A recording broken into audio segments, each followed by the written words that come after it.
Who are you truly? How much of your identity is authentically yours, and how much is a product of colonialism? These questions have been pivotal in my life's journey, a journey that began in the backwoods of Hickville, Florida. As a child, I was led to believe that I was white. My parents, good-hearted as they were, took us to holy roller churches where the air was often thick with racially charged comments. This was the world I grew up in, a world where I was told who I was, rather than encouraged to discover it for myself. As I matured, I began to question what I had been taught. I embarked on a journey of self-discovery, and through diligent study, I unearthed the truth.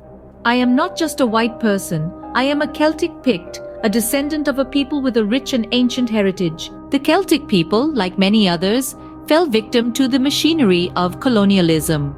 2,000 years ago, the Roman Empire invaded the British Isles, and with its iron fist, it nearly erased Celtic culture. The echoes of Rome's influence can still be seen today, even on Celtic coins.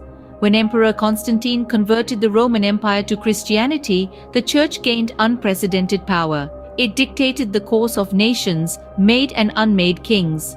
This was the beginning of a new kind of colonialism, one that sought to conquer not just lands, but hearts and minds. Centuries later, this same colonial mentality was brought to the Americas. The indigenous peoples were subjected to cultural genocide, their traditions replaced with those of the colonizers, a fate all too familiar to my Celtic ancestors. Yet, despite this onslaught, the indigenous cultures of the Americas have shown remarkable resilience. They remember their origins and fight to preserve their heritage. This is something I deeply admire and wish for my own people, the Celtic people. It saddens me to see my Celtic brethren clinging to oppressive ideologies that have stripped them of their identity. They identify as white, a label thrust upon them, rather than embracing their true Celtic heritage. However, I believe that if they were to shed the colonial lies and delve into their past, they would find a heritage to be proud of. This is not just a call to the Celtic people, but to all those who have suffered under colonialism. Whether you are a Goth, African, or any other culture that has been subjugated, I urge you to seek the truth. Unearth your roots, reclaim your heritage, and understand the impact of colonialism on your identity.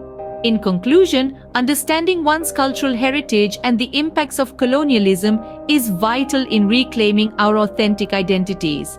It's a journey of self-discovery that challenges the narratives we've been fed and encourages us to seek the truth.